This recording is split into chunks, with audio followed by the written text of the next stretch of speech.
Imagine your company just hit its biggest revenue quarter in history. I mean, on paper, you're absolutely winning. Right. The growth charts are pointing up and to the right. But if you walk onto the operations floor, your dispatchers are building these secret spreadsheets just to survive the day. Yeah, the shadow IT. Exactly. Yeah. And your technicians out in the field are, completely ignoring their $100,000 scheduling software. So today, we're exploring why explosive growth often causes field operations to quietly collapse from the inside. And more importantly, how to fix it by completely rethinking what we mean by visibility. It's a phenomenal paradox, really. We kind of assume that as a business scales, it naturally becomes this, more well-oiled machine. Right. But the reality for field service operations, we're talking companies managing fleets of technicians or, construction crews, project teams spread across different regions. Sure. The reality is that adding volume often shatters the internal mechanisms that keep everyone on the same page. Which is pretty much the core mission of our deep dive today. We're pulling our insights from this fascinating white paper by Dusk FSM, and it's titled, Why Field Service Coordination Breaks as Operations Grow. Yeah, it's a great read. It really is. And the authors argue that this breakdown, it isn't a failure of individual employees being bad at their jobs. It's a fundamental failure of the coordination architecture itself. Yeah, and to understand the mechanics of this failure, we kind of have to look at how a small operation functions compared to a massive one. Okay. So when a business is just starting out, the entire operation essentially runs on an acoustic guitar model. An acoustic guitar, I like that. Right. It's simple, one person is playing, and it's very easy to keep in tune. The whole operation fits inside the working memory of just a handful of people. Yeah. A dispatcher just inherently knows every technician's habits. A manager can resolve a complex scheduling conflict just by, turning around in their chair and asking the person at the next desk. The ultimate analog shortcut. But then you scale up. You don't just have one acoustic guitar anymore. You have a full symphony orchestra. Precisely. And if you put 100 world-class musicians in a room, but they don't have the same sheet music. Oh, right. And there's no conductor setting the tempo. Adding more violins doesn't make the music louder or better. It just creates chaotic noise. Right, yeah. As you add regions and subcontractors and complex customer commitments, the volume of work increases. But the complexity of keeping everyone aligned increases exponentially. It compounds. It does. The informal shortcuts broke down because the organization's shared understanding simply cannot keep pace with the execution of the work itself. Okay, let's unpack this. Yeah. Because the white paper introduces a core theory to explain the mechanics of this breakdown, and they call it the two gaps. Yes. The first one is the visibility gap. Right. And the authors define this as the difference between what is actually happening out in the field and what different people back in the office believe is happening. Yeah. And this gap opens up when updates are late, or when they're trapped in a totally different software system, or, when the data reaches a team but lacks any usable context. And that visibility gap inevitably creates the second problem, which is the coordination gap. Okay. This is the structural consequence of a lack of visibility.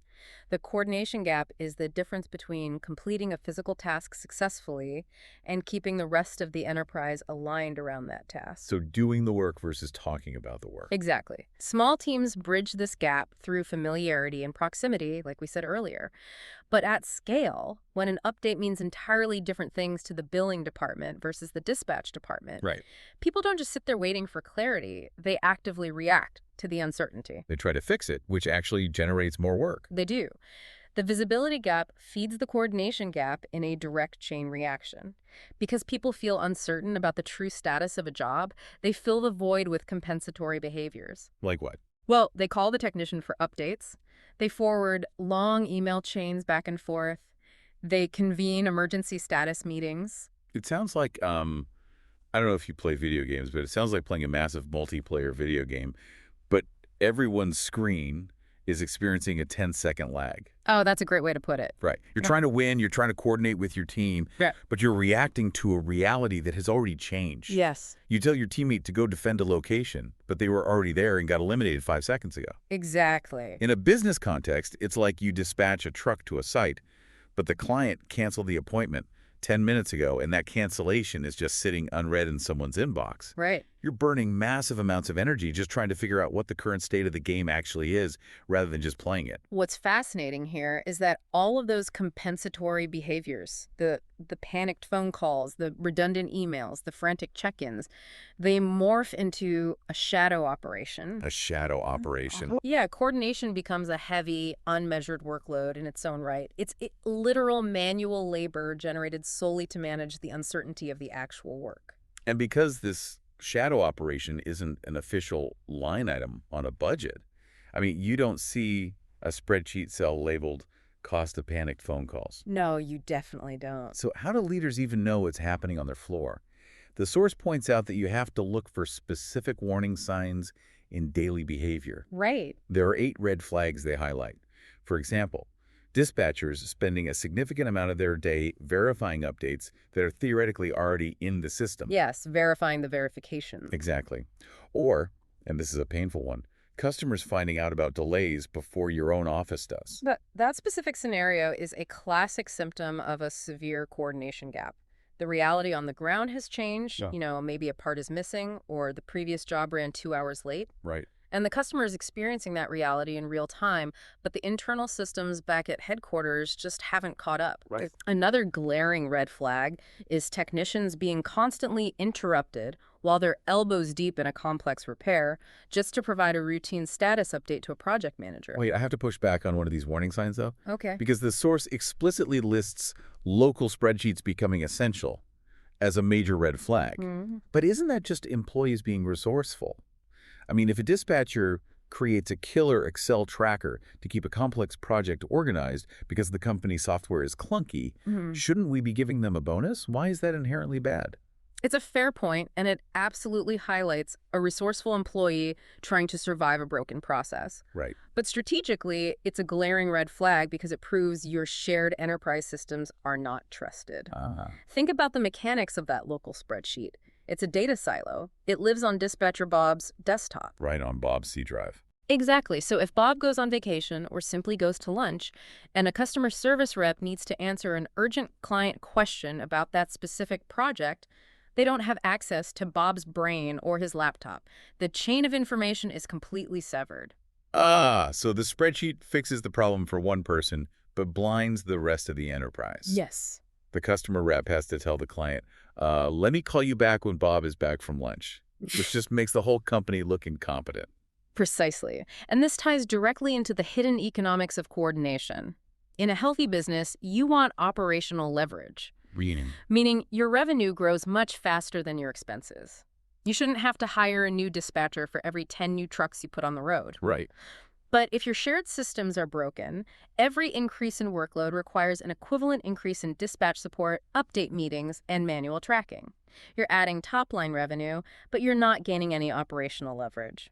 The business is just getting heavier and more sluggish. Which is why the white paper suggests some brilliant new KPIs to track this hidden burden. Yes, the new metrics. Right. Instead of just looking at the traditional dashboard of, how many jobs were completed this week, leaders should be asking how many customer inquiries are purely status related. That's a big one. Think about the friction there.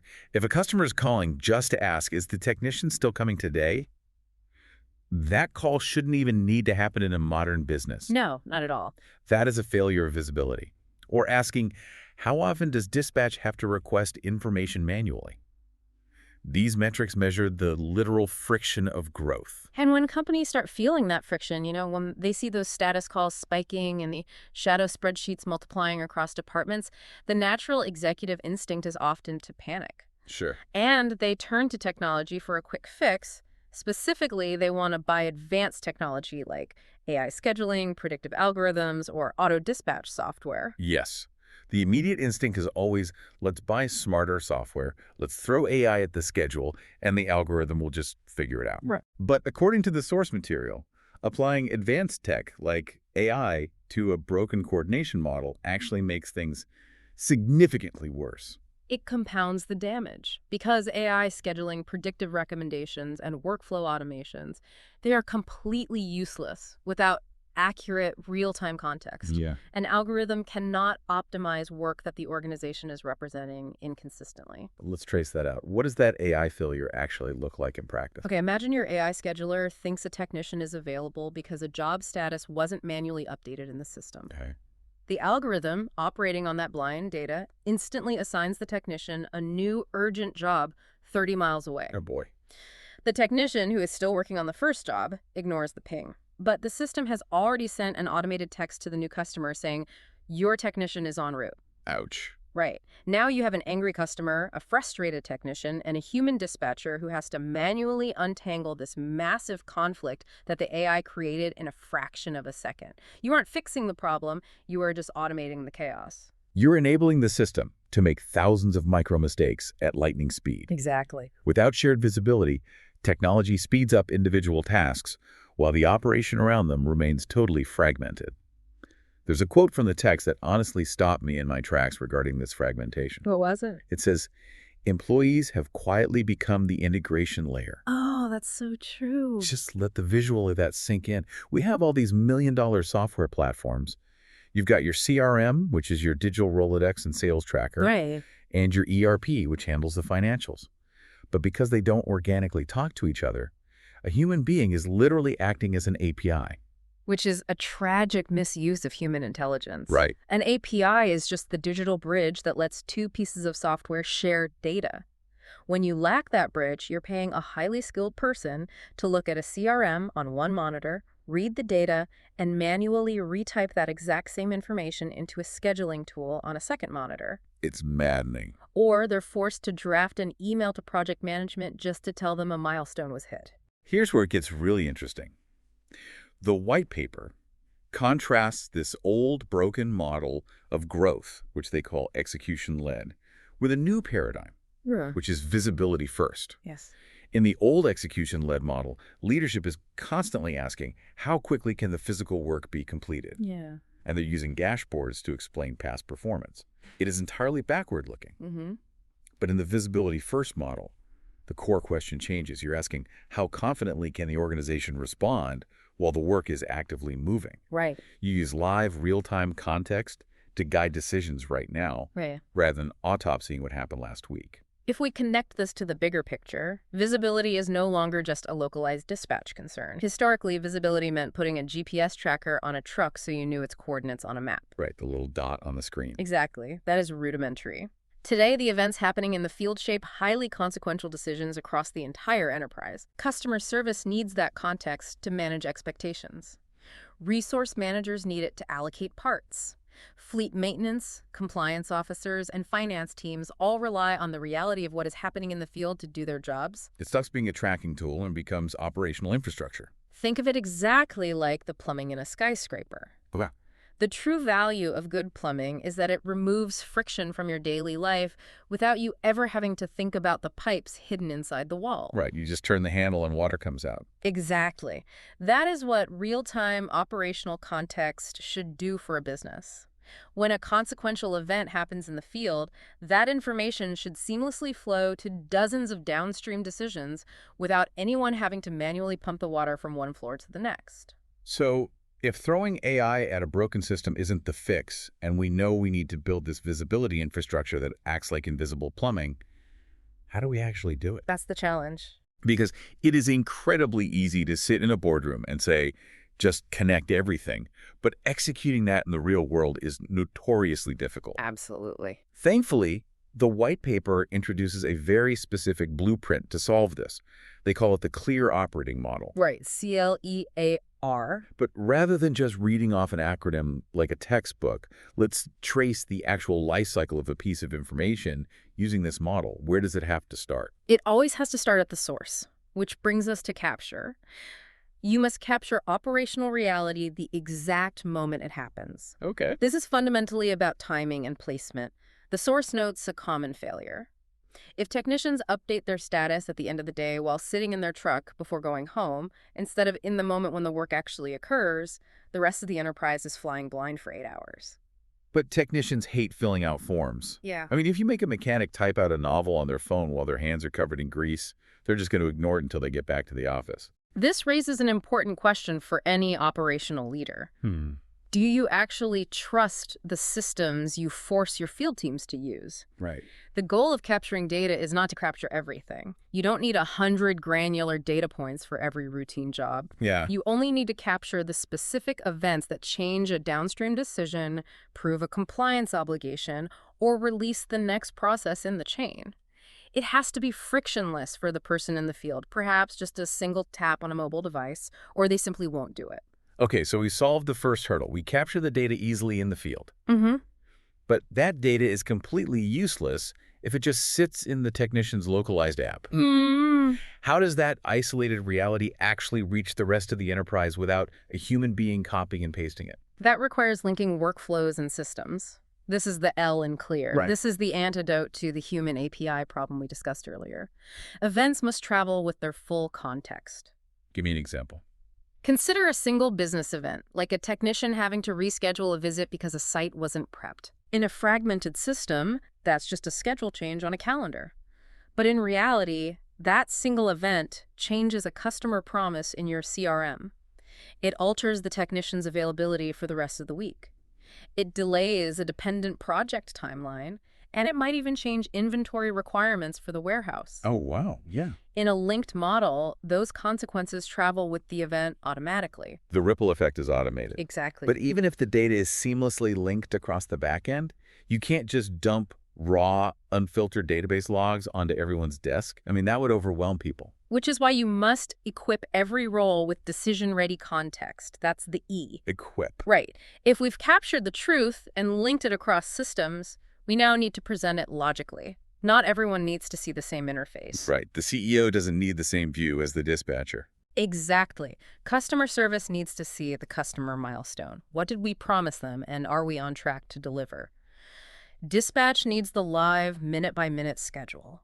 Project leaders need to see structural dependencies. You equip everyone with role-based views of the exact same single truth.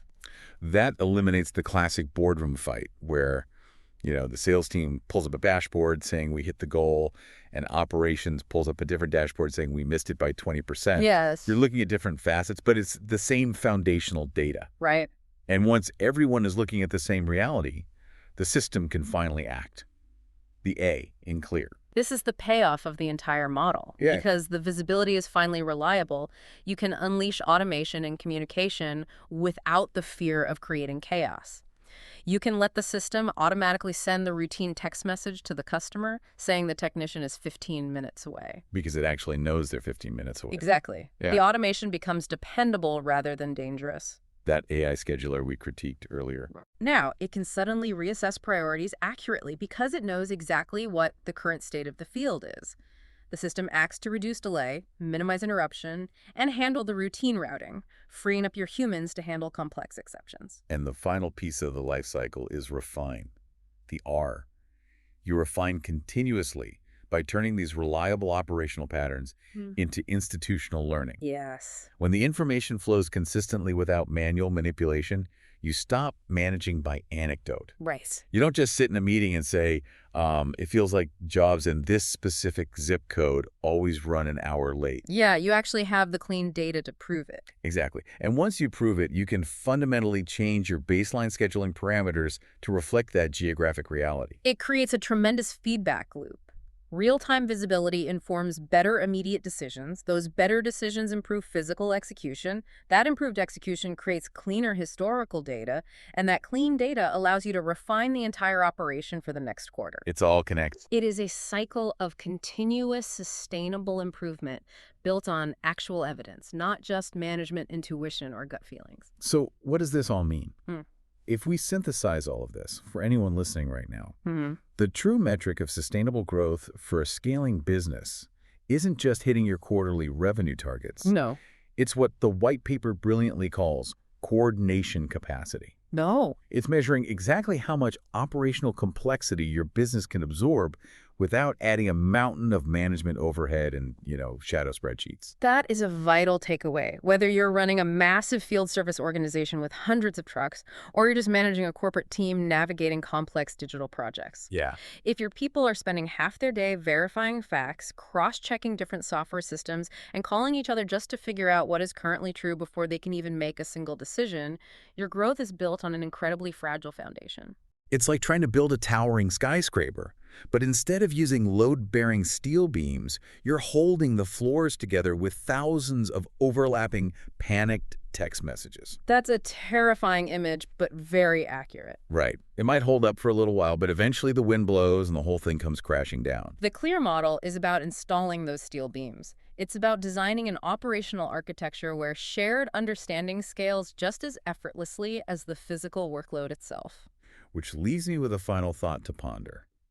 If you're a project manager or dispatch leader listening to this right now, this last idea might sound a bit controversial or even terrifying, but stick with me. Okay. If a company actually manages to perfectly execute this model, if they truly reduce the coordination gap to zero, and their back-end systems instantly and perfectly link field reality to decision makers without any human friction, Right.